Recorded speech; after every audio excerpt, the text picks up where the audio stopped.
আল্লাহ তাআলা বলেন, ইন্নাল্লাহা ইয়া'মুরু বিল আদলি ওয়াল ইহসান ওয়া ইতা'i যিল কুরবা ওয়া ইয়ানহা আনিল ফাহশাই ওয়াল মুনকারি ওয়াল বাগই ইয়া'iযুকুম লাআল্লাকুম তাযাক্কারুন। আল্লাহ তাআলা তিনটি কাজের নির্দেশ দিয়েছেন। ইন্নাল্লাহা, নিশ্চয় আল্লাহ তাআলা, ইয়া'মুরুকুম, তোমাদেরকে আদেশ দিচ্ছেন। ইন্নাল্লাহা ইয়া'মুরু, তোমাদেরকে আদেশ দিচ্ছেন, বিল আদলি ওয়াল ইহসান। আদল মানে ন্যায় বিচার। ন্যায় বিচার দরকার আছে কিনা? জোরে বলেন। ইন্নাল্লাহা ইয়া'মুরু বিল আদলি ওয়াল ইহসান। আল্লাহ তাআলা তোমাদেরকে পরিবারে, সমাজে, রাষ্ট্রে ন্যায় বিচারের নির্দেশ দিচ্ছেন। ইহসান মানে দয়া, মায়া, ভালোবাসা। যেই ব্যক্তি আমি আল্লাহকে ভয় করে চলে, ওই ব্যক্তি জীবন চলার পথে যদি কোনো সমস্যায় পড়ে, ওই সমস্যা থেকে উদ্ধারের জন্য আমি আল্লাহ তার রাস্তা তৈরি করে দেব। আরেকবার বলেন সুবহানাল্লাহ। শুধু তাই নয়, আল্লাহ বলেন, ওয়ায়ারযুকুহু মিন হাইসু লা ইয়াহতাসিব। আল্লাহু আকবার। আমি আল্লাহ এমন জায়গা থেকে তার রিজিকের ব্যবস্থা করব, ওই ব্যক্তি নিজেও টের পাবে। কথা বুঝছেন? আল্লাহ বলছেন, যারা আমি আল্লাহকে ভয় করে চলবে, তাদের জীবন চলার পথে কোনো সমস্যায় যদি তারা পড়ে, ওই সমস্যা থেকে উদ্ধারের জন্য আমি আল্লাহ রাস্তা তৈরি করে দেব। শুধু তাই নয়, ওয়ায়ারযুকুহু মিন হাইসু লা ইয়াহতাসিব, এমন জায়গা থেকে আমি আল্লাহ তার রিজিকের ব্যবস্থা করব, ওই ব্যক্তি টেরও পাবে না। আরেকবার বলেন সুবহানাল্লাহ। পবিত্র কুরআনে এমন একটি আয়াত আছে, যে আয়াতে আল্লাহ তাআলা তিনটি কাজের নির্দেশ দিয়েছেন এবং তিনটি কাজ থেকে নিষেধ করেছেন। যদি কোনো সমাজে, কোনো পরিবারে, কোনো রাষ্ট্রে এই আয়াত বাস্তবায়ন হয়, ওই পরিবারে, ওই সমাজে, ওই রাষ্ট্রে শান্তি প্রতিষ্ঠিত হবে। বলেন সুবহানাল্লাহ। এই আয়াত আপনাদের সবার মুখস্থ আছে, কেননা প্রত্যেক জুমায় ইমাম সাহেব সানি খুতবার শেষে এই আয়াত পড়লে মুসল্লিরা নড়ে চড়ে ওঠে যে খুতবা শেষ হয়ে গেছে, এখন নামাজ শুরু হবে। এই আয়াত আপনারা সবাই জানেন। পবিত্র কুরআনের 16 নাম্বার সূরা, সূরার নাম সূরা নাহল, 90 নাম্বার আয়াত। আল্লাহ তাআলা এই আয়াতে তিনটি কাজের নির্দেশ দিয়েছেন এবং তিনটি কাজ থেকে নিষেধ করেছেন। যদি আমরা এই তিনটি কাজ চালু করতে পারি, আর যেই তিনটি কাজ থেকে নিষেধ করেছেন, এই তিনটি কাজ যদি আমরা পরিহার করতে পারি, যেই পরিবার, যেই সমাজ, যেই রাষ্ট্র এই কাজ করতে পারবে, ওই পরিবারে, ওই সমাজে, ওই রাষ্ট্রে শান্তি আসবে। বলি সুবহানাল্লাহ। আল্লাহ তাআলা বলেন, ইন্নাল্লাহা ইয়া'মুরু বিল আদলি ওয়াল ইহসান ওয়া ইতা'i যিল কুরবা ওয়া ইয়ানহা আনিল ফাহশাই ওয়াল মুনকারি ওয়াল বাগই ইয়া'iযুকুম লাআল্লাকুম তাযাক্কারুন। আল্লাহ তাআলা তিনটি কাজের নির্দেশ দিয়েছেন। ইন্নাল্লাহা, নিশ্চয় আল্লাহ তাআলা, ইয়া'মুরুকুম, তোমাদেরকে আদেশ দিচ্ছেন। ইন্নাল্লাহা ইয়া'মুরু, তোমাদেরকে আদেশ দিচ্ছেন, বিল আদলি ওয়াল ইহসান। আদল মানে ন্যায় বিচার। ন্যায় বিচার দরকার আছে কিনা? জোরে বলেন। ইন্নাল্লাহা ইয়া'মুরু বিল আদলি ওয়াল ইহসান। আল্লাহ তাআলা তোমাদেরকে পরিবারে, সমাজে, রাষ্ট্রে ন্যায় বিচারের নির্দেশ দিচ্ছেন। ইহসান মানে দয়া, মায়া, ভালোবাসা। একজনের মনে আরেকজনের প্রতি দয়া থাকবে নাকি হিংসা থাকবে? আল্লাহ তাআলা বলছেন তিনটা কাজের নির্দেশ আদল প্রতিষ্ঠা করতে হবে পরিবারে, সমাজে, রাষ্ট্রে। এহসান মানে দয়া, এক ভাইয়ের প্রতি আরেক ভাইয়ের অন্তরে দয়া থাকবে নাকি হিংসা থাকবে? তৃতীয় নাম্বার নির্দেশ হচ্ছে ওয়া ইতা ইজিল কুরবা, আত্মীয় স্বজনের খোঁজ খবর নিতে হবে। নির্দেশ কয়টা? আদল প্রতিষ্ঠা করতে হবে সমাজে, এহসান দয়া মায়া প্রতিষ্ঠা করতে হবে, আত্মীয় স্বজনের খোঁজ খবর নিতে হবে। এই তিনটা নির্দেশ আর তিনটা নিষেধ। নিষেধ কি? আল্লাহ তাআলা বলছেন ওয়া ইয়ানহা আনিল ফাহশাই ওয়াল মুনকারি ওয়াল বাগ। ফাহশা মানে খারাপ কাজ, অশ্লীল কাজ, বেশ্যাপনা কাজ, যেই কাজ সমাজের মানুষের চোখে অপরাধ বলে বিবেচিত হয়, এই কাজগুলোকে বলা হয় ফাহশা। আল্লাহ তাআলা বলছেন এই ফাহেসা কাজ থেকে বিরত থাকো। ওয়াল মুনকার, মুনকার মানে খারাপ কাজ, যে কোনো অন্যায় কাজ। ওয়াল বাগ, বাগ শব্দের অর্থ হচ্ছে সীমা লঙ্ঘন করা। যে কোনো অপরাধ যখন সীমা অতিক্রম করে ফেলে, আল্লাহ তাকে ধরে কি ধরে না? জোরে বলেন। পবিত্র কুরআনের 42 নম্বর সূরার 42 নম্বর আয়াতে আল্লাহ তাআলা বলেছেন ইন্নামাস সাবিলু আলাল্লাযিনা ইয়াজলিমুনা নাসা ওয়া ইয়াবগুনা ফিল আরদি বিগাইরিল হক। যারা মানুষের উপরে জুলুম করে এবং পৃথিবীতে অন্যায়ভাবে সীমা লঙ্ঘন করে, আল্লাহ তাআলা নিজেই তাদের বিরুদ্ধে ব্যবস্থা নেবেন। ঠিক কিনা বলেন? যে কোনো অপরাধ যখন মাত্রা ছেড়ে যায়, তখন আল্লাহ ধরেন কি ধরেন না? আল্লাহ তাআলা ছাড় দেন কিন্তু ছেড়ে দেন। মাঝে মাঝে দেখবেন পাপী ব্যক্তি সমাজে বেশি প্রাধান্য লাভ করে, অর্থ সম্পদের মালিক হয় কি হয় না? আল্লাহ তাআলা বলতেছেন ওয়ালা ইয়াহসাবান্নাল্লাযীনা কাফারু আন্নামা নুমলি লাহুম খায়রাল লিআনফুসিহিম।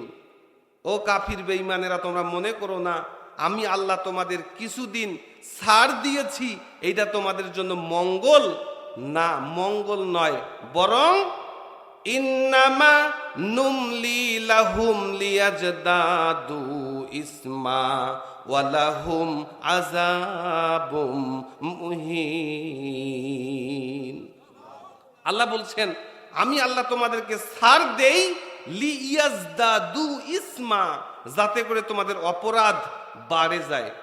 তোমাদের অপরাধের মাত্রা যখন বেড়ে যাবে, সীমা অতিক্রম যখন হয়ে যাবে, আমি আল্লাহ এমন ধরা ধরব, লাঞ্ছিত অপমানিত করে দেশ থেকে বের করে দেব, আর দেশে আসার সুযোগ হবে।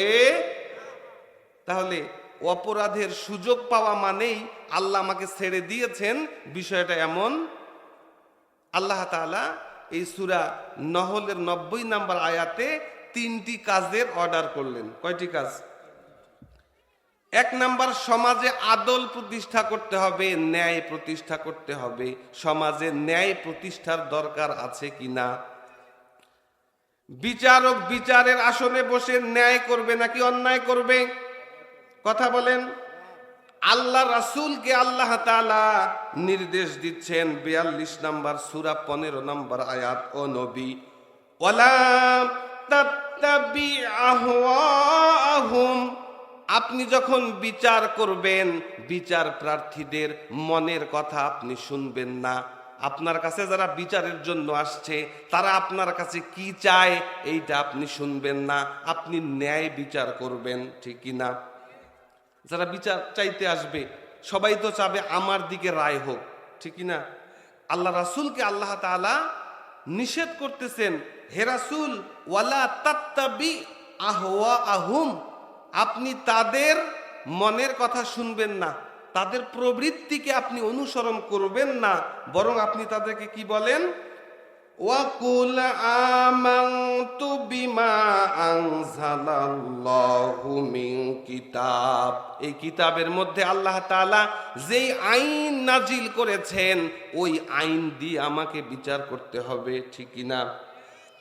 ওয়া উমিরতু লিআদিলা বাইনাকুম, আমার আল্লাহ আমাকে নির্দেশ দিয়েছেন আমি যাতে করে তোমাদের মধ্যে ন্যায় প্রতিষ্ঠা করতে পারি, ইনসাফ প্রতিষ্ঠা করতে পারি। আল্লাহু রাব্বুনা ওয়া রাব্বুকুম, আল্লাহ তোমাদেরও রব আমারও রব। আল্লাহ বলেন লানা আমালুনা ওয়া লাকুম আমালুকুম, আমার আমল আমার জন্য, তোমাদের আমল তোমাদের জন্য।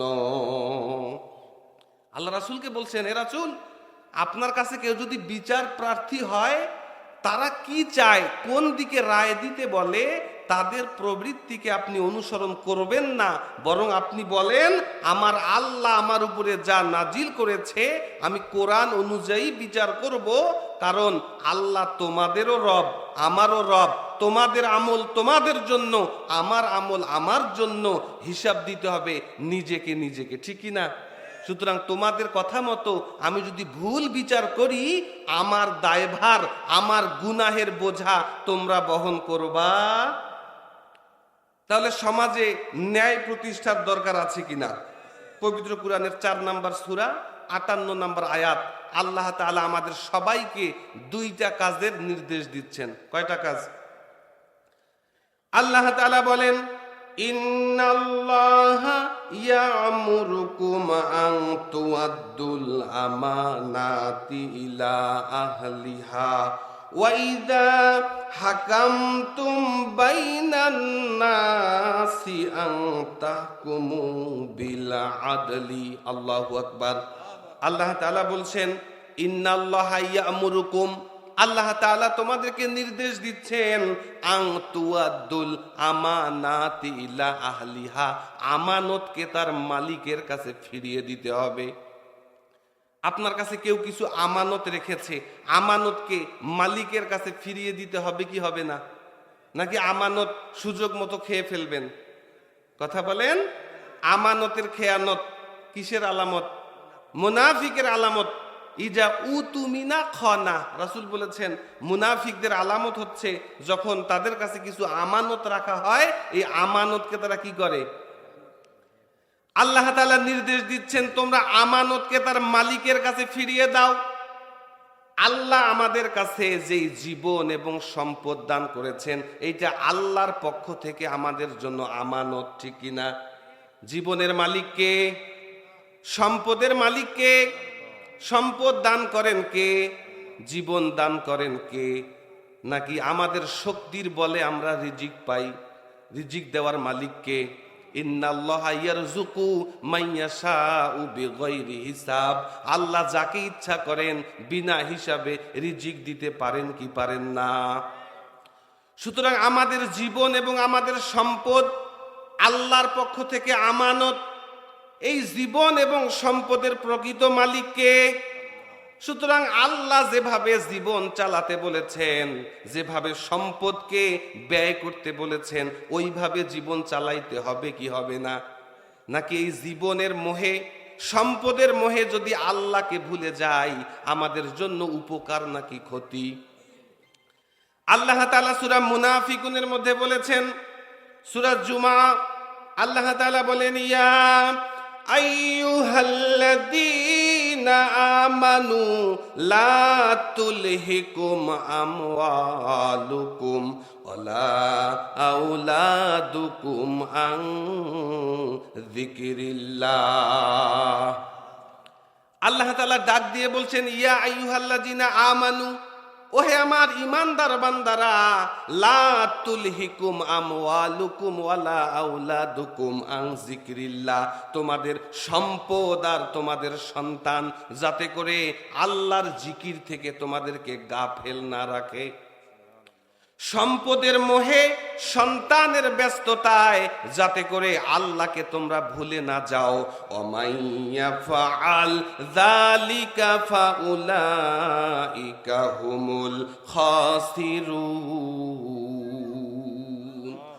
আর যাদের সম্পদ আর যাদের সন্তান তাদেরকে আল্লাহর জিকির থেকে, আল্লাহর স্মরণ থেকে, আল্লাহর হুকুম পালন থেকে গাফেল রাখবে, ভুলিয়ে রাখবে, তাদের জন্য কিয়ামতের ময়দানে মারাত্মক ক্ষতি অপেক্ষা করছে। বলেন ঠিক কিনা? তাহলে এই সম্পদ এবং সন্তান কার মর্জি মতো ব্যয় করতে হবে? কিয়ামতের ময়দানে আল্লাহ আমাদেরকে জিজ্ঞেস করবেন যে আমি আল্লাহ তোমাদেরকে যে সম্পদ দিয়েছি এই সম্পদ কোন রাস্তায় ব্যয় করেছো। জিজ্ঞেস করবে কি করবে না? সম্মানিত হাজিরিন, সময় সম্পর্কে জিজ্ঞেস করবে কি করবে না? সময়, আল্লাহ তাআলা মানুষকে যত ধরনের নেয়ামত দান করেছেন সবচেয়ে দামি নেয়ামতের নাম হচ্ছে সময়। ঠিক কিনা বলেন? কারণ এই সময়কে কাজে লাগিয়ে ব্যবসায়ী ভালো ব্যবসায়ী হয়, এই সময়কে কাজে লাগিয়ে একটা ছাত্র ভালো ছাত্র হয়। ঠিক কিনা? যদি সময়ের কাজ অসময়ে করে ওই ছাত্র কি ভালো রেজাল্ট করতে পারবে? যদি সময় মতো ব্যবসার কাজ না করে ওই ব্যবসায়ী ব্যবসায় সফল হতে পারবে? যদি সময় মতো জমিতে কীটনাশক নিড়ানি না দেয় ওই কৃষক তার ক্ষেতের মধ্যে সফল হইতে পারবে? কথা বলেন। তাহলে আল্লাহ প্রদত্ত মানুষকে যত ধরনের নেয়ামত আছে সবচেয়ে বড় নেয়ামতের নাম কি? তাহলে সময় কার দান, সম্পদ কার দান, সন্তান কার দান? এগুলো আল্লাহ আমাদের উপরে আমানত রেখেছেন। আল্লাহ যেভাবে চাবে আমাদেরকে সেইভাবেই ব্যয় করতে হবে, কি হবে না? আল্লাহ তাআলা নির্দেশ দিচ্ছেন, ইন্নাল্লাহা ইয়ামুরুকুম আন তুআদ্দুল আমানাতি ইলা আহলিহা। আমানতকে তার মূল মালিকের কাছে ফিরিয়ে দিতে হবে। নির্দেশ কার?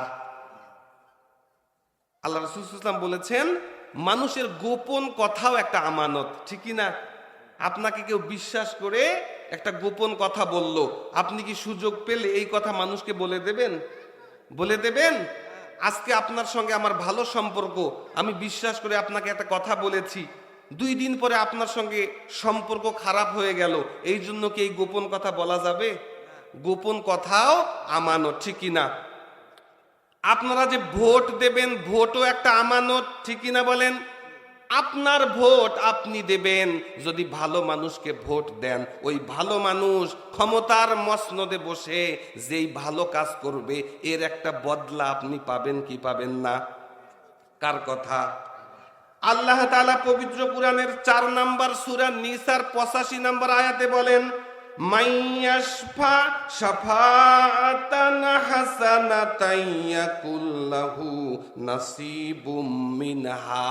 তোমাদের মধ্যে কেউ যদি কোনো ভালো কাজে সুপারিশ করে, সুপারিশ করা মানে ভোট দেওয়া, ভালো কাউকে যদি কেউ ভোট দেয়, নির্বাচিত করে, ওই ব্যক্তি নির্বাচিত হওয়ার পরে যেই ভালো ভালো কাজগুলো করবে আল্লাহ বললেন ওই ভালো কাজের একটা অংশ যে ভোট দিল তারও আমল নামায় যাবে। ওয়ামান ইয়াশফা শাফাআতান সাইয়্যাতান ইয়াকুল্লাহু কিফলুম মিনহা। আর যেই ব্যক্তি কোনো খারাপ কাজের সুপারিশ করে, খারাপ মানুষকে নির্বাচিত করে, ভোট দেয়, ওই ব্যক্তি ভোট জিতার পরে যেই খারাপ কাজগুলো করবে এর একটা অংশ আপনাকে নিতে হবে কিনা? তাহলে যাদেরকে আমরা সমর্থন দিয়ে সাপোর্ট দিয়ে 16টা বছর রেখেছি তারা যে অপরাধগুলো করেছে চেলা চামুন্ডারা, এইটার অপরাধে অপরাধী হবে কি হবে না? কথা কার? জোরে বলেন, কথা কার? তাহলে আল্লাহ তাআলা বলছেন আমানতকে তার মূল মালিকের কাছে ফিরিয়ে দাও। আর কি করো? ওয়াইজা হাকামতুম বাইনান নাস। ওয়াইজা হাকামতুম, যখন তোমরা হুকুম করবা, যখন তোমরা বিচার করবা, বাইনান নাসি, মানুষের মাঝে, তখন কি করবা? আং তাহকুমু বিল আদলি, ন্যায় বিচার করবা। তাহলে ন্যায় বিচার করার নির্দেশ কার? নির্দেশ কার? শুধু আমার আপনার নবী মুহাম্মদ সাল্লাল্লাহু আলাইহি ওয়াসাল্লামকে আল্লাহ এই নির্দেশ দেয় নাই, অর্ধ পৃথিবী শাসন করেছেন একজন নবী, ওই নবীর নাম হচ্ছে হযরতে দাউদ। কি নাম? দাউদ আলাইহিস সালামকে আল্লাহ অর্ধ পৃথিবীর খলিফা বানিয়েছেন। আল্লাহ তাআলা হযরতে দাউদ আলাইহিস সালামকে নির্দেশ দিচ্ছেন 38 নম্বর সূরা 26 নম্বর আয়াত আল্লাহ তাআলা বলেন, ইয়া দাউদু ইন্না জাআলনাকা খলিফাতান ফিল আরদি। ও দাউদ, আমি তোমাকে এই জমিনের খলিফা বানিয়েছি, জমিনের আমি তোমাকে মালিক বানিয়েছি। সুতরাং কি করবা? ফাহকুম বাইনান নাসি বিল হক, মানুষের মধ্যে বিচার করবা হকের সাথে, ইনসাফের সাথে। খবরদার, ওয়ালা তাত্তাবিল হাওয়া, মনের কথা শুনবা না, মন কি বলে এইটা শুনবা না। বিচার করবা হকের পক্ষে।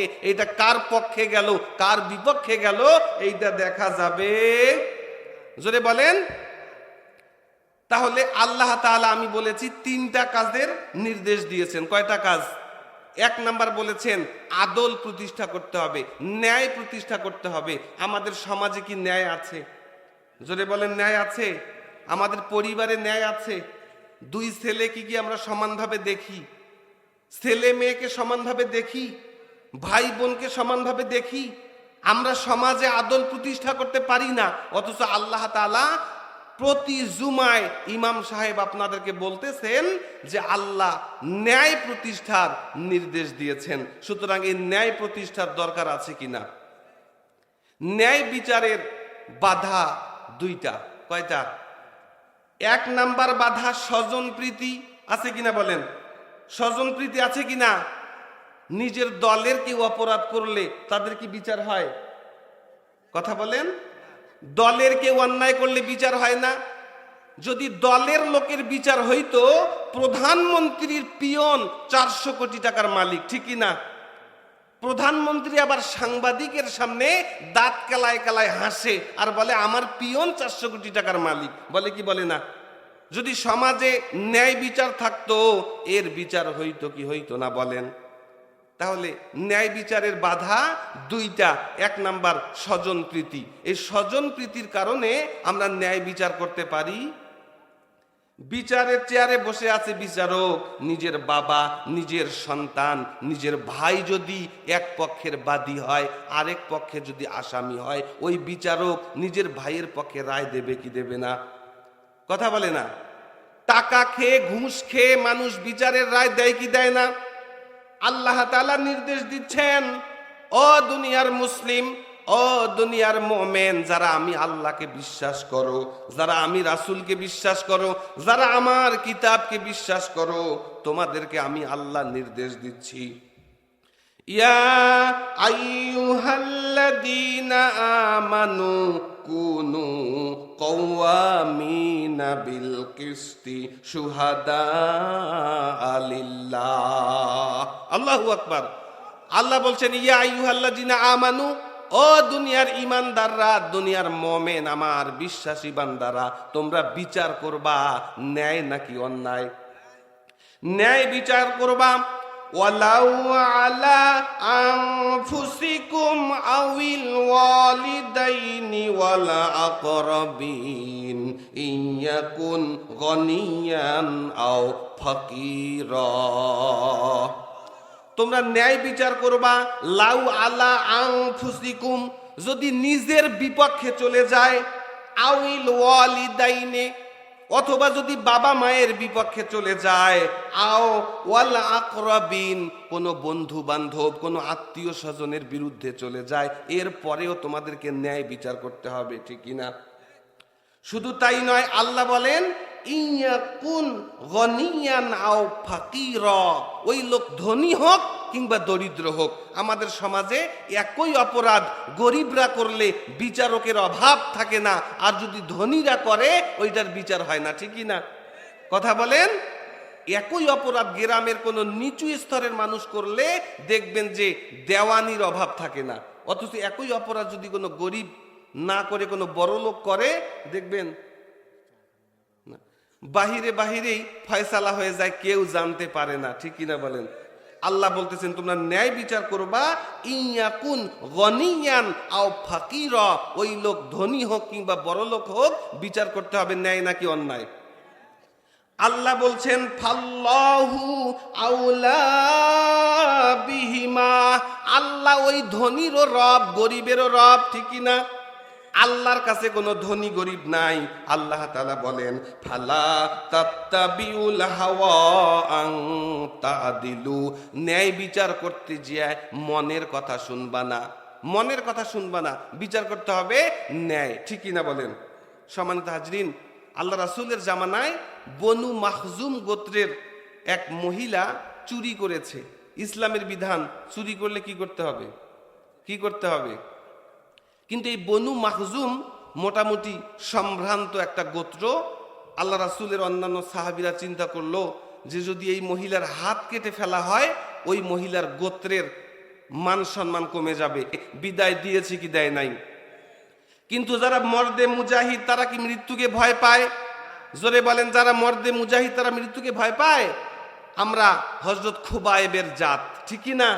আমরা খাব্বাবের জাত, আমরা মৃত্যুকে ভয় পাই না। কারণ আর দুনিয়া সিজনুল মুমিন, মুমিনদের জন্য দুনিয়াটা হচ্ছে জেলখানা। জেলখানা থেকে মুক্তি হলে মানুষ আনন্দ পায় নাকি ব্যথা পায়? এই দুনিয়া থেকে যাইতে পারলেই রব্বে কারিমের মোলাকাত আমাদের হবে কি হবে না? এই জন্য দেখেছেন আমাদের নেতাদের যখন ফাঁসির কাস্টে নিয়ে যাওয়া হয় তাদেরকে কি টেনে টেনে নিতে হয়েছে নাকি তারা হাসতে হাসতে চলে গেছে? আল্লাহ রাসূলের সাহাবী হযরতে খুবাইব, তাকে যখন ফাঁসির কাস্টে বসানো হলো, খোবায়েবকে বলা হলো, ও খোবায়েব এখনো সময় আছে, তুমি যদি মুহাম্মাদের ধর্ম ছেড়ে দাও তাহলে তোমাকে আমরা ছেড়ে দেব। হযরত খোবায়েব বললেন, আমি মুসলিম, একবার যখন ইসলাম পড়েছি আমি জীবন দিতে জানি, এক আল্লাহ ছাড়া অন্য কারোর কাছে জীবন ভিক্ষার আবেদন করতে জানি না। জীবন দেওয়ার মালিককে, মরণ দেওয়ার মালিককে। কুল্লু উম্মাতিন আজাল, প্রত্যেকটা মানুষের জন্য একটা নির্ধারিত টাইম আছে। এই টাইম আসার এক মুহূর্ত আগেও কেউ মারা যাবে না, পরেও কেউ মারা যাবে। মৃত্যু কার পক্ষ থেকে আসে? মৃত্যু আল্লাহর পক্ষ থেকে আসে। সুতরাং জীবন মৃত্যুর মালিককে। হযরত খাব্বাব, হযরত খোবায়েব জীবন দিয়েছেন, তারা আল্লাহ ছাড়া অন্য কারোর কাছে মাথা নত করেন। সম্মানিত হাজিরিন, বদরগঞ্জের সন্তান আমি। বদরগঞ্জে একজন নেতা আমাদের সিপাহ সালার এটিএম আজহারুল ইসলাম, নাম শুনেছেন? আমি বাড়িতে গেলে আমার পরিচিত মুক্তিযোদ্ধাদেরকে আমি জিজ্ঞেস করি যে সত্যি কথা বলবেন, আপনারা যখন যুদ্ধ করেছেন আজহার ভাইয়ের নাম শুনেছেন? বলে যে না, আমি শুনি নাই, অন্য কেউ শুনেছে। আবার যাকে বলি সে বলে আমি শুনি নাই, অন্য কেউ শুনেছে। তার মানে ওই সময় এটিএম আজহারের নাম বদরগঞ্জে কেউ জানতো। তাহলে কেন তাকে এখনো বন্দী করে রাখা হয়েছে? মুক্তি দেওয়ার দরকার আছে কিনা? জোরে বলেন, কথা বলে না। জাগলে জোয়ার রুখবে কে আর এই জনতার ঢল, আমার নেতার মুক্তি তোরা দিবি কিনা বল, ঠিক না?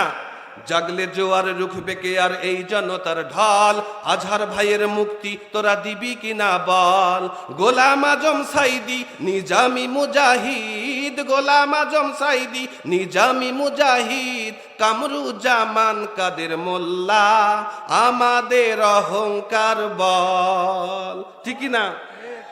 তারা আমাদের অহংকার, তারা আমাদের শক্তি, তাদের ইমানের তেজ দেখে আমরা আন্দোলনের তেজ পাই, ঠিক কিনা বলেন? আল্লাহ তাআলা বলছেন বিচার করতে গিয়ে কে কোন দল করে এইটা দেখা যাবে। কার কথা? 5 নাম্বার সূরা মায়েদা 8 নাম্বার আয়াতে আল্লাহ তাআলা বলেন, ও দুনিয়ার মানুষ তোমরা ন্যায় বিচার করবা। ওয়ালা ইয়াজরিমান্নাকুম শানাআনু কওমিন আলা আল্লাহ তাদিলু, খবরদার কোন দলের প্রতি বিদ্বেষ যাতে করে তোমাদেরকে ন্যায় বিচার থেকে বিচ্যুত না করে। সুতরাং বিচারের আসনে যিনি বসবেন তিনি দেখবেন না কে কোন দলের, ঠিক না? আল্লাহ রাসূলের কাছে এক ইহুদি এবং এক মুসলিমের বিচারের জন্য রাসূলের কাছে গেছে। আল্লাহ রাসূল ইহুদি এবং মুসলিম দুইজনের কথা শুনে ইহুদির পক্ষে রায় দিলেন, মুসলিমের বিপক্ষে রায় দিলেন। এই মুসলিম চলে গেল হযরত উমরের কাছে, গিয়ে বলল যে উমর, আপনার কাছে একটা বিচারের আপিল করার জন্য এসেছি, রিভিউ করার জন্য এসেছি। হযরতে ওমর বললেন, আমার কাছে রিভিউ করার জন্য আসছো, প্রথম গিয়েছিল কার কাছে? ওই লোক বলল, প্রথম গিয়েছিলাম নবী মুহাম্মদ সাল্লাল্লাহু আলাইহি ওয়াসাল্লামের কাছে, কিন্তু আমি মিছিলে যাই, এয়ানত দেই, জামাতে নামাজ পড়ি, অথচ আল্লাহ রাসূল আমার পক্ষে রায় দিলেন না, ইহুদিদের পক্ষে রায় দিলেন। হযরত ওমর বললেন, ও ভাই, রাসূলের বিচার কি তোমার পছন্দ হয় নাই? লোকটা বলে, না, রাসূলের বিচার আমার পছন্দ হয় নাই, আপনি একটু আমার বিচারটা আপিল মেনে নেন। হযরত ওমর বললেন, দাঁড়াও, একটু আসতেছি। ঘরের মধ্যে গিয়ে একটা তরবারি নিয়ে আসলেন, এক কোপে ওই ব্যক্তির মাথাটা ফেলায় দিলেন। চতুর্দিকে খবর চলে গেল, হযরত ওমর মুসলমান হত্যা করছে, হযরত ওমরের বিচার হবে। আল্লাহ রাসূল ওমরকে ডাকলেন, ওমর, তুমি নাকি মুসলিম হত্যা করেছো, এক মুসলিম হত্যা করা জায়েজ নাই, ঠিক না? সঙ্গে সঙ্গে আল্লাহ তাআলা আয়াত নাজিল করে দিলেন, নিসা 4 নম্বর সূরা 65 নম্বর আয়াত। আল্লাহ তাআলা আয়াত নাজিল করলেন, ফালা ওয়া রাব্বিকা লা ইউমিনুন, ফালা ওয়া রাব্বিকা লা ইউমিনুন। ও নবী, ওই ব্যক্তি মুমিন হইতে পারে না, হাত্তা ইউহাক্কিমুকা ফিমা শাজারা বাইনাহুম, যতক্ষণ নিজের কোনো সমস্যায় রাসূলকে বিচারক না মানবে, ততক্ষণ মুমিন হওয়া যাবে। তাহলে রাসূল কি নিজের দলের জন্য ইহুদির পক্ষে রায় দিয়েছে? ইহুদির পক্ষে রায় দিয়েছে, কিন্তু নিজের দলের হওয়ার পরেও মুমিনের পক্ষে রায় দেয়। তাহলে ন্যায় বিচারের জন্য নীতিবান বিচারকের দরকার আছে কিনা? বিচারক যদি নীতিবান না হয়, তার কাছ থেকে ভালো বিচার আশা করা যাবে নাকি কালামানিকের মতো বিচারক? জোরে বলেন। আলেম ওলামাদের লিস্ট তৈরি করেছে, আল্লামা সাইদির ফাঁসির রায় দিয়েছে, অথচ পালানোর সময় কলা পাতায় তাকে শুইতে হয়েছে, ঠিক কিনা বলেন? আল্লাহ ছেড়ে দেন, কিন্তু ছাড় দেন, আল্লাহ একটু অবকাশ দেন, ফাইনালি আল্লাহ যখন ধরেন দাড়ি সেফ করে পালাইতে হয়, ঠিক কিনা? কথা বলেন। সুতরাং বিচারককে ন্যায় বিচারক হইতে হবে, যাকে তাকে বিচারক বানা যাবে। রাসূল বলেছেন বিচারক 3 প্রকার। কয় প্রকার? নবী বলেছেন 3 প্রকার বিচারকের মধ্যে 2 প্রকারের বিচারক জাহান্নামে যাবে, 1 প্রকারের বিচারক জান্নাতে যাবে। সুবহানাল্লাহ। কোন কোন 2 প্রকারের বিচারক? নবী বলেন, 1 নাম্বার, যারা উভয় পক্ষের কথা শোনে, সত্যটাকে জানার পরেও অন্যায়ভাবে ওই পক্ষের বিরুদ্ধে রায় দেয়, স্পষ্ট সাক্ষী প্রমাণ, এর পরেও রায় কার পক্ষে? দ্বিতীয় প্রকারের বিচারক হচ্ছে যারা এক পক্ষের কথা শোনে না, আরেক পক্ষের কথা শুনে রায় দেয়। আছে না নাই? বিগত বছরে যতগুলা রায় দিয়েছে, আমাদের কোনো কথা তারা আমলে নেয় নাই, ঠিক কিনা? আমাদের পক্ষের সাক্ষীকে গুম করা হয়েছে কি হয় নাই? সুতরাং 2 প্রকারের বিচারক নবী বললেন।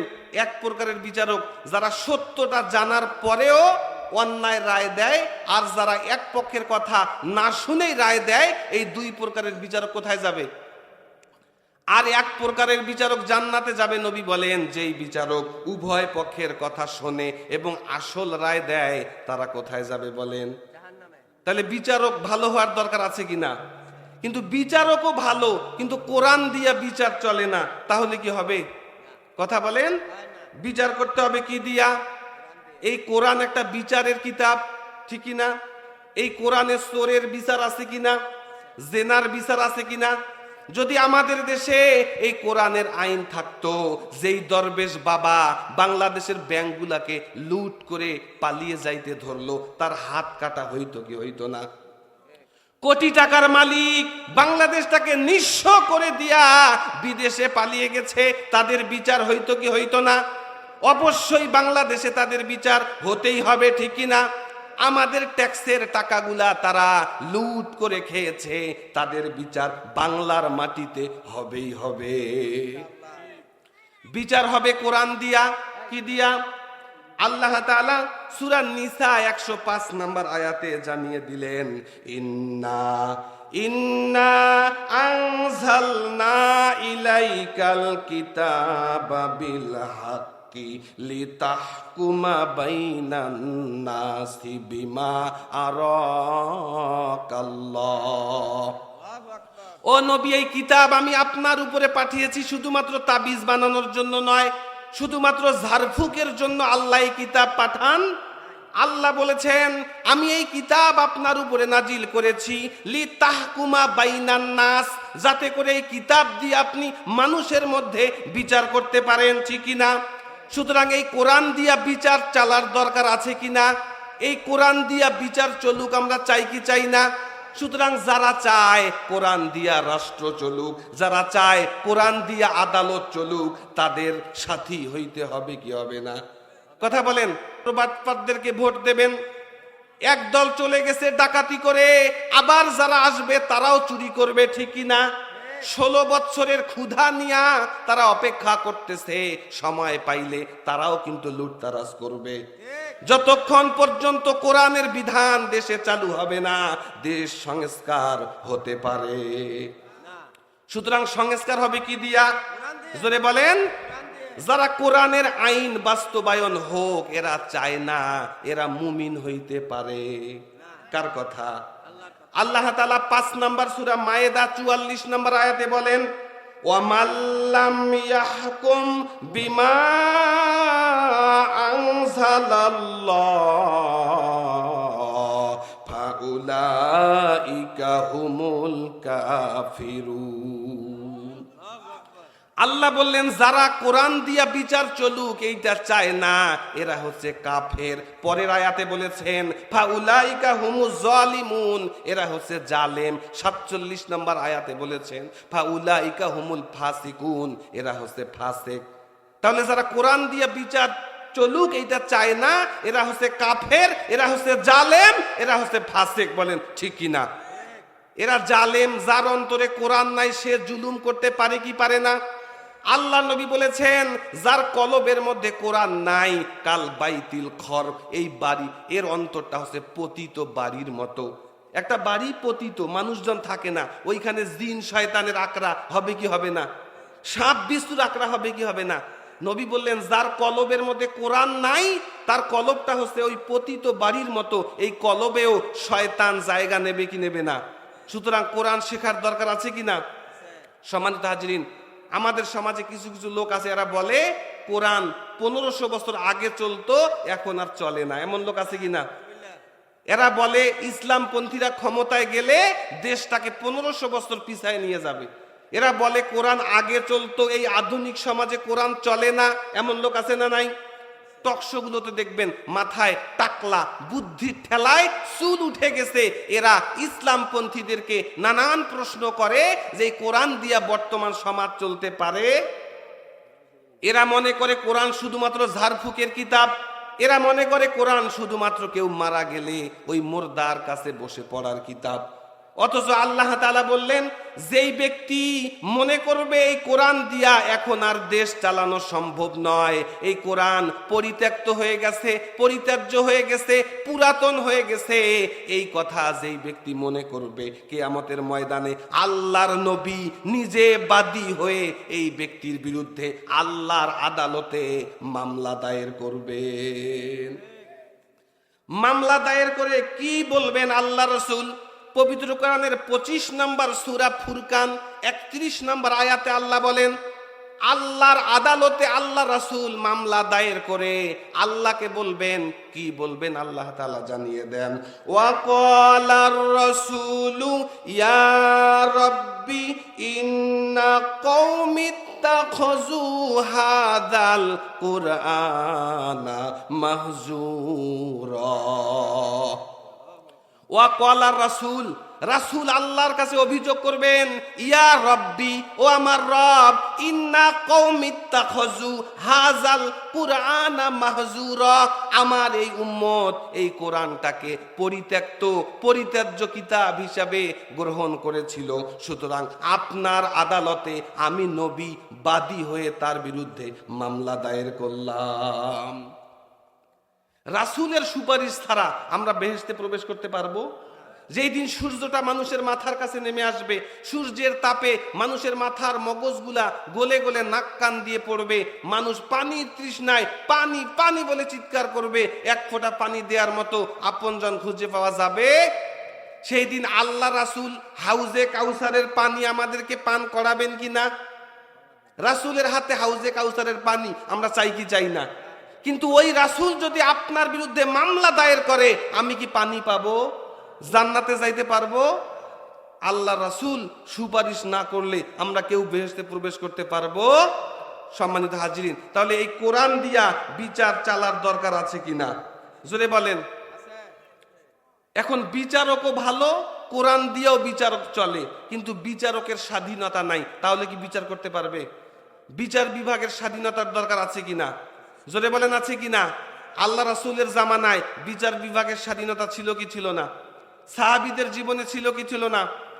আমার যারা স্টুডেন্ট আলিম ক্লাসে পড়েন, ক্লাস 10-এ একটা গল্প আছে। হযরত ওমর ঘোড়া ব্যবসায়ীর কাছ থেকে ঘোড়া কিনেছে। কি কিনেছে? ঘোড়া কিনেছে। কেনার সময় ভালো ছিল, কিন্তু কিছু দূর যাওয়ার পরেও দেখলো ঘোড়ার পায়ের মধ্যে সমস্যা, ঘোড়া হাঁটতে পারে না। হযরত ওমর ঘোড়াটা আবার ফিরিয়ে নিয়ে এসে ওই ঘোড়ার ব্যবসায়ীকে বললেন, ভাই আপনার ঘোড়ায় তো সমস্যা, এই ঘোড়া আমি নেব না। ঘোড়ার ব্যবসায়ী বলে যে না, আমি তো আর ফেরত নেব না, নেওয়ার সময় তো ভালো ছিল। হযরত ওমর বলে, আপনি তো আমাকে ভালো বলে দিছেন, এখন তো দেখি ঝামেলা। এমন হয় কি হয় না? বাজার থেকে গরু কিনছেন, দেখবেন যে কেনার সময় ভালো ছিল, বাসায় এসে তার রোগ ধরা পড়ে, আছে কিনা? চলে গেছে এক কাজীর কাছে, কাজীর নাম কাজী সুরাই। কাজীর কাছে গিয়ে বিচার দাবি করেছেন। হযরত ওমর তখন খলিফাতুল মুসলিমিন, আমিরুল মুমিনিন, গোটা মুসলিম জগতের উনি খলিফা, অথচ একজন বিচারকের কাছে গেছেন বিচারের জন্য। বিচারক সব শুনে রায় দিয়েছে ওই ঘোড়াওয়ালার পক্ষে। সুবহানাল্লাহ। বলছে, আমিরুল মুমিনিন, আপনি যখন নিয়েছেন তখন যেমন ছিল, হয় তাকে ওইভাবে ভালো অবস্থায় ফেরত দেন, আর না হয় আপনার ঘোড়া আপনি রেখে দেন। বলেন সুবহানাল্লাহ। সুতরাং এমন বিচারের স্বাধীনতার দরকার আছে কিনা? বাংলাদেশে কি বিচারকের স্বাধীনতা আছে? বাংলাদেশে রায় লেখা হয় সরকারের কথা শুনে, ঠিক কিনা? সরকার বাহাদুর যেমন কথা বলে রায় তেমন দেয়, ঠিক কিনা বলেন? সম্মানিত হাজিরিন, তাহলে এতক্ষণ যে কথাগুলো বললাম, আল্লাহ তাআলা আমাদেরকে 3টা জিনিসের নির্দেশ দিয়েছেন। কয়টা?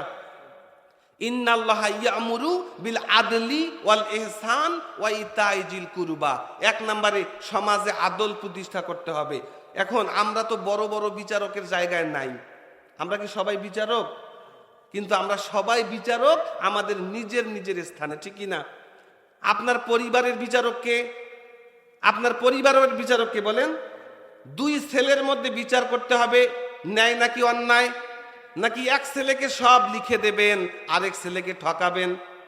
ছেলে মেয়ের মধ্যে বিচার করতে হবে, কে বিচার করবে? সুতরাং আমরা যখন বিচারকের দায়িত্বে পালন করব, গ্রামে ছোট ছোট অনেক সমস্যা হইলে আমাদেরকে বিচারের জন্য ডাকে কি ডাকে না? ন্যায় করতে হবে নাকি অন্যায় করতে হবে? আল্লাহ বললেন, ন্যায় করতে গিয়া তোমার বাপ মা হোক, তোমার আত্মীয় হোক, তোমার দলের লোক হোক, ওই লোক গরিব হোক আর বড় লোক হোক, তোমাকে ন্যায় বিচার করতে হবে, ঠিক কিনা? 2 নম্বরে ইহসান করতে হবে। ইহসান মানে দয়া মায়া। দয়া মায়া করার দরকার আছে কিনা? আল্লাহ রাসূল সাল্লাল্লাহু আলাইহি ওয়াসাল্লাম বলেছেন, ইরহামু মান ফিল আরদি ইয়ারহামুকুম মান ফিস সামাই। তোমরা যদি জমিনবাসীর উপরে দয়া করো, আসমানওয়ালা তোমাদের উপরে দয়া করবেন। সুবহানাল্লাহ। আপনি মানুষের উপরে দয়া করবেন না, আর আপনি আল্লাহর দয়া প্রার্থনা করবেন, এইটা হইতে পারে? আল্লাহ তাআলা বলেন সূরা বাকারা 195 নম্বর আয়াত, ওয়া আহসিনু ইন্নাল্লাহা ইউহিব্বুল মুহসিনিন। আল্লাহ বলেন আহসিনু, তোমরা মানুষের উপরে দয়া করো, মানুষের উপরে মায়া করো, দয়া করো। ইন্নাল্লাহা ইউহিব্বুল মুহসিনিন, আল্লাহ দয়ালুদের সাথে আছেন। ইন্নাল্লাহা ইউহিব্বুল মুহসিনিন, দয়ালুদেরকে ভালোবাসেন কে? আল্লাহ আমাদের বিপদে আমাদের সাথে থাকুক, এটা চাই কি চাই না? কারা কারা চাই? 2 হাত তুলে আল্লাহকে দেখাই। সম্মানিত হাজিরিন, হাত নামাই। আল্লাহ আমাদের বিপদে আমাদের পাশে থাকুক, এটা আমরা চাই কি চাই না?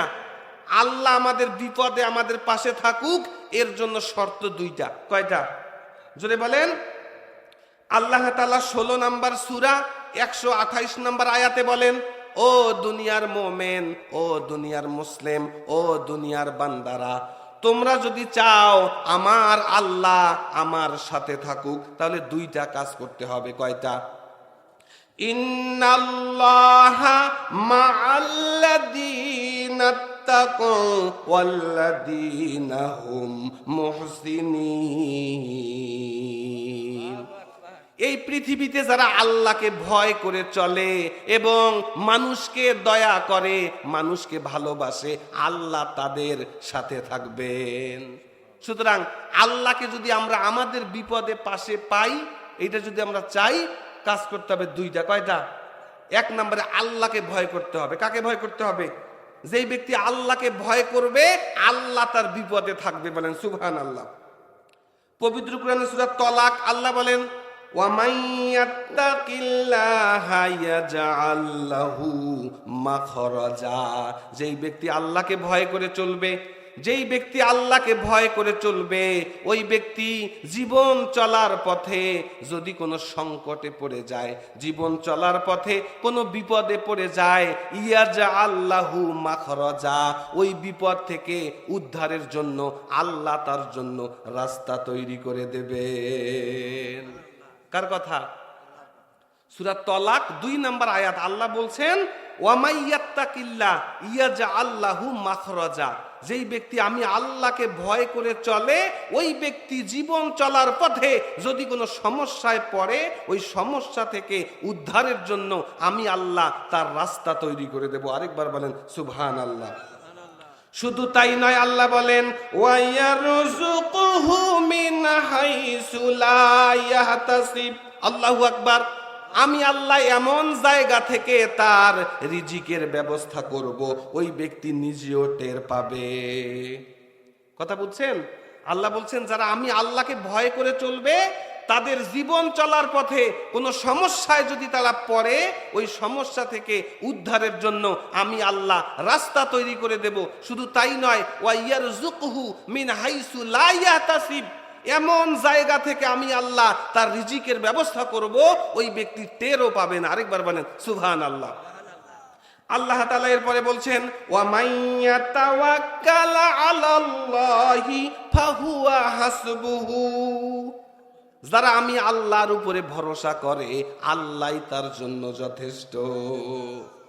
চেয়ারম্যান যদি এসে পিঠে হাত রেখে বলে যে তোর মেয়ের বিয়ে আছে আর আমি আছি, কোনো টেনশন করবি না, ওই ব্যক্তি কোনো টেনশন আছে?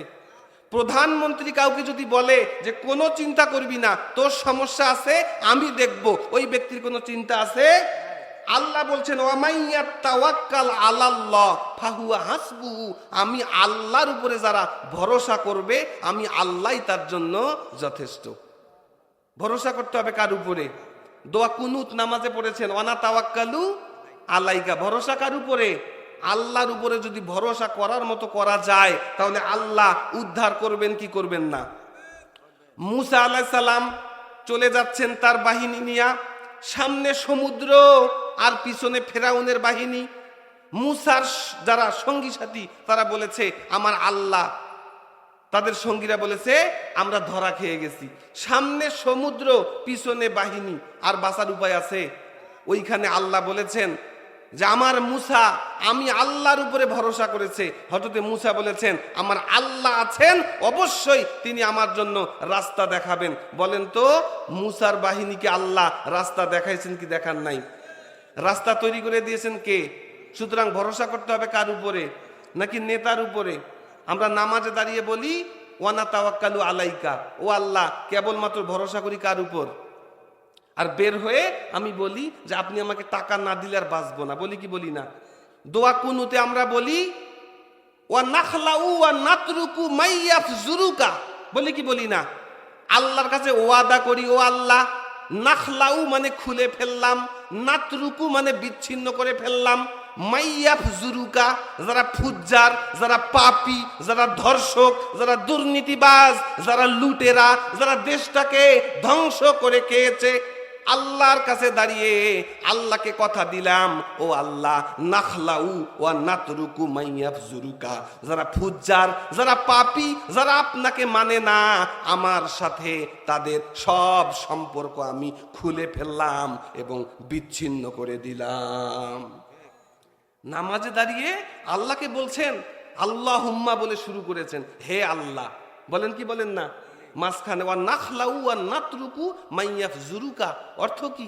যারা ফুজ্জার, যারা পাপী, যারা দুর্নীতিবাজ, তাদের সঙ্গে আমার সব সম্পর্ক আমি খুলে ফেললাম, বিচ্ছিন্ন করে দিলাম। আল্লাহকে কথা দিয়ে নামাজ থেকে বের হয়ে আমার যত বন্ধুত্ব, যত ভালোবাসা, সব বেনামাজি, সব ঘুষখোর, সব সুদখোরের সাথে, ঠিকই না? এশার নামাজ পড়ে আসলাম, আল্লাহকে বললাম, লুটেরা, পাপী, ধর্ষকদের সাথে আমার কোনো সম্পর্ক নাই। অথচ ভোট আসলে 500 টাকার বিনিময়ে যেই চেয়ারম্যান, যেই মেম্বার, যেই এমপির নামে হাজারো ধর্ষণের মামলা, হাজারো নারী নির্যাতনের অভিযোগ, মানুষ ভয়ে কিছু বলতে পারে না, তাকেই আবার 500 টাকার বিনিময়ে ভোট দেয় কি দেয় না? কথা বলে না?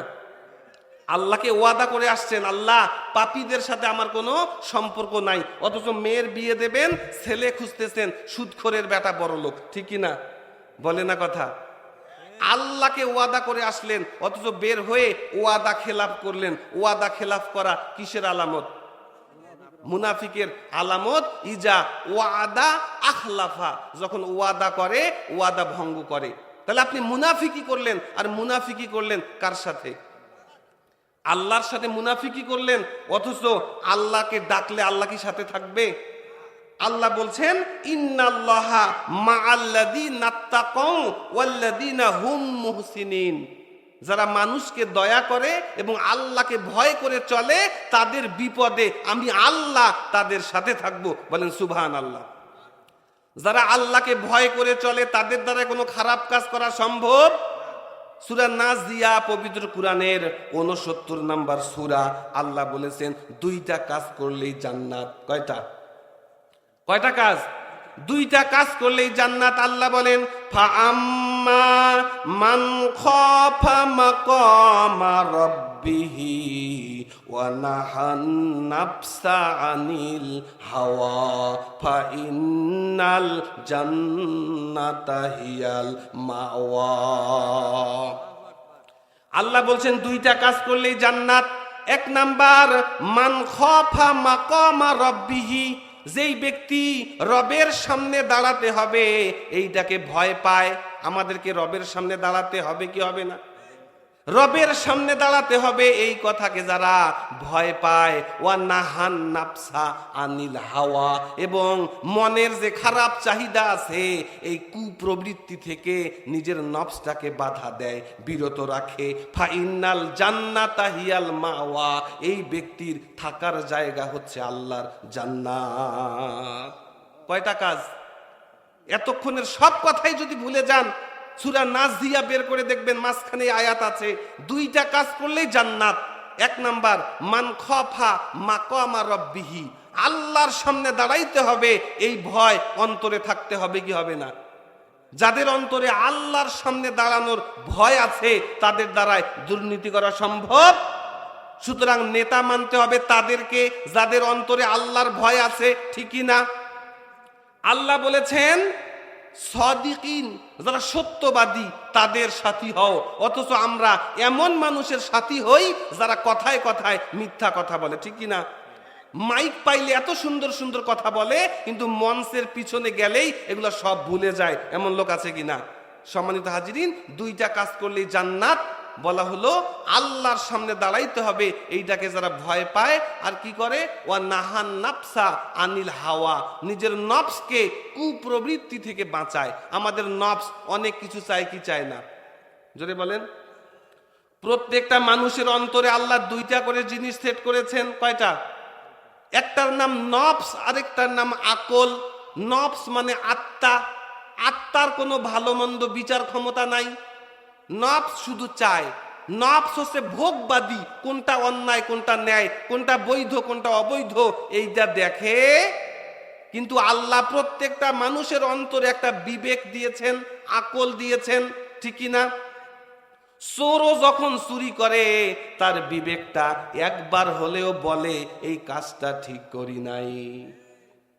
যেই বিচারক আল্লামা সাঈদীর ফাঁসির রায় দিয়েছে, ওই বিচারক রাতে গিয়া কিন্তু ঘুমাইতে পারে নাই। তার বিবেক বলেছে আমি দুনিয়ার মোহে পড়ে একটা কোরআনের পাখিকে ফাঁসির রায় দিয়েছি, যাবজ্জীবন রায় দিয়েছি, বলে কি নাই? যেই ডাক্তার আল্লামা সাঈদীকে সুস্থ অবস্থায় বের করে ইনজেকশন পুশ করে দিল, ওরও বিবেক ওকে দংশন করে কি করে না? টুডে অর টুমরো এদের বিচার হবেই হবে ইনশাআল্লাহ। বাংলার মাটিতে হবে। প্রহসনের নামে মিথ্যা ট্রাইব্যুনাল সাজিয়ে যারা কোরআনের পাখি সহ বিশ্ব নেতৃবৃন্দকে এই পৃথিবী থেকে বিদায় করে শাহাদাতের পেয়ালা যাদেরকে আপনারা পান করিয়েছেন, ওই ট্রাইব্যুনাল আছে কিনা? ট্রাইব্যুনালও আছে, ওই বিচারকরা কিন্তু নাই। ওই ট্রাইব্যুনালেই আপনাদের বিচার হবে, ঠিক কি না? বিচার চাই কি চাই না? সম্মানিত হাজিরিন, তাহলে ভয় করতে হবে কাকে? আল্লাহর ভয় যাদের অন্তরে আছে তাদের দ্বারাই কোনো খারাপ কাজ করা সম্ভব। ওয়া নাহান নাফসা আনিল হাওয়া, এবং নফসটাকে খারাপ কুপ্রবৃত্তি থেকে বাঁচাতে হবে। নফস অনেক কিছু চায়, কিন্তু নফসের চাহিদা শোনা যাবে না, বিবেকের কথা শুনতে হবে।